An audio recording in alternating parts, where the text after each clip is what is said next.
सो पिछले 1 हफ्ते के आसपास कुछ ऐसी सिचुएशन आ चुकी थी कि मैं पढ़ नहीं पा रहा था। कुछ ऐसे फैमिली प्रॉब्लम्स थे, फैमिली इमरजेंसी आ गई थी, इसलिए मुझे अपने होम टाउन को वापस जाना पड़ा। समझ जाओ थोड़ी दिक्कतें थी, मैं शेयर नहीं कर सकता। सो करीब 10-15 दिन बाद मैं वापस अपने घर को आया।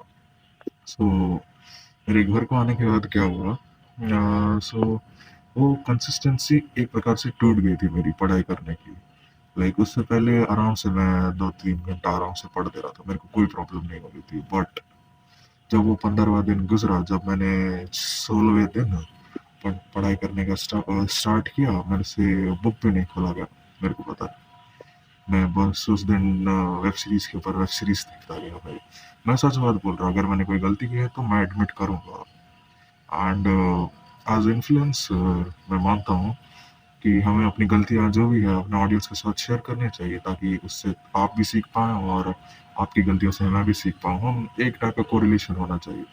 सो हुआ क्या, जब 16वें दिन मैंने पढ़ाई नहीं कर पाया, तब मुझे चार्टाक का एक गोल्डन रूल याद आया। तो उसने एक वीडियो में कहा था, अगर तुमसे एक चीज़ नहीं हो रही है, एक कंसिस्टेंसी टूट गई है, तुम वर्कआउट करते हुए आ रहे हो, बट किसी रीज़न की वजह से तुम्हें कुछ दिनों के लिए वर्कआउट छोड़ना पड़े, और जब तुम रिटर्न कर रहे हो तुम्हें वर्कआउट करने का इच्छा नहीं हुआ, देन उस टास्क को इतना ही सिंपल, इतना इजी बना दो कि तुम्हें लगे ही ना कि ये चीज़ क्या है बोल के। लाइक अगर तुम्हें एक बुक पढ़ना है, देन बस एक पेज भी नहीं पढ़ा जा रहा तो एक लाइन, लाइक दिमाग में कैसा एक इफेक्ट पड़ता है ना, बस एक लाइन ही तो पढ़ना है यार, क्या चल जाता है। मैं नहीं पढ़ूंगा ये लाइन, मतलब एक लाइन कौन पढ़ता है, मैं तो पूरा 2-3-4-5 पेजेस पढ़ दूंगा, 10-10 पेजेस पढ़ दूंगा।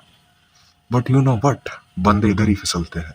यहाँ पे उनका ईगो आ जाता है, दे लाइक नहीं नहीं नहीं, इतना इतना सा काम कौन करता है, मैं पहले तो क्या क्या कर देता था, ये काम, ये तो डाउनफॉल है। बट तुम रियलाइज नहीं कर पा रहे हो, अगर ये तुम्हारा डाउनफॉल है, देन तुम्हारा ग्रोथ भी आने ही वाला है। Because there is no down, because यहाँ पे कोई सक्सेस नहीं बनता विदाउट एनी डाउनफॉल। अगर तुम वो डाउनफॉल से गुजर के वापस नहीं आओगे, तुम्हारा सेटबैक हो गया है, देन तुम उस सेटबैक में तुम्हें रियलाइज करना पड़ेगा कि तुम वो आदमी हो ही नहीं जो 10-15 दिन पहले था। अगर तुम 1-1 घंटा वर्कआउट करते हुए आ रहे हो और किसी रीजन की वजह से वर्कआउट नहीं कर पा रहे, then you have to accept the fact that तुम वो बंदे नहीं हो अभी कि जो 1-1 घंटा वर्कआउट करता था।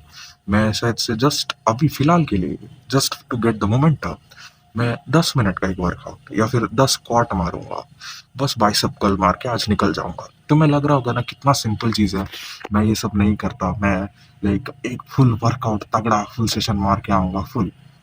बट यू नो वट, बंदे यहीं गिर जाता है, बिकॉज दे डोंट रियलाइज कि उनकी कंसिस्टेंसी अभी भी वो मोमेंटम वापस नहीं आया है। तो वो मोमेंटम लाने के लिए तुम्हें उस चीज़ को वापस से अपने लाइफ में एक हैबिट बनाना पड़ेगा।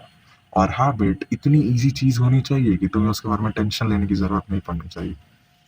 सो मैंने क्या किया मेरे केस में, मैंने कल जस्ट लेक्चर खोला और 10 मिनट ऐसे ही पढ़ा, 10 मिनट और कुछ नहीं, बस उतना।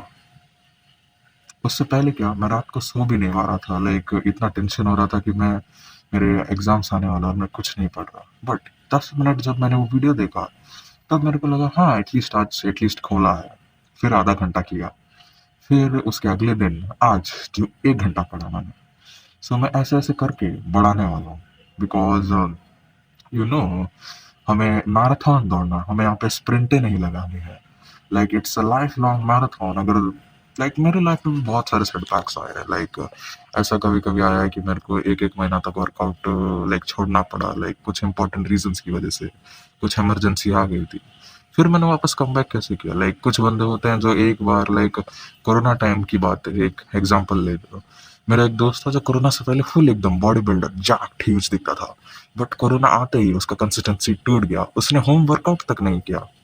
एंड जब कोरोना चला भी गया, देन वो एवरेज इंडियन जैसा दिखने लगा। टमी पूरा बाहर आ गया है, पतले बाजू है, मेंढक जैसा शरीर। एंड यू नो व्हाट, उसने क्या बोला पता है, यार अब मैं पहले वाला बंदा नहीं रहा। तुम्हें वही रियलाइज करना पड़ेगा कि तुम वो पहले वाले बंदे नहीं रहे। तुम्हें जस्ट अभी जाना है, वो बस एटलीस्ट तुम वर्कआउट नहीं करे तो तुम्हें बस जिम जाके आना है। जस्ट जाओ, वेट्स देखो। ओके, फर्स्ट दिन वेट देखा, आया। दूसरे दिन वेट उठाया, 5 बाइसेप कर्ल मारे, आया। तीसरे दिन गया, स्क्वाट मारे, आया। चौथे दिन गया, वर्कआउट एक 10-20 मिनट का लगाया, आया।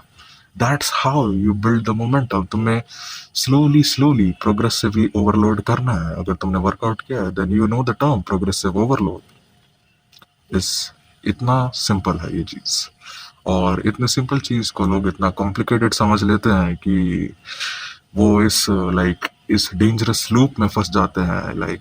नेवर एंडिंग साइकिल बन जाता है। वो बस कंटिन्यू चलता रहता है, चलता रहता है, चलता रहता है, और वो कभी अपने प्राइम फॉर्म में वापस नहीं चल जाते।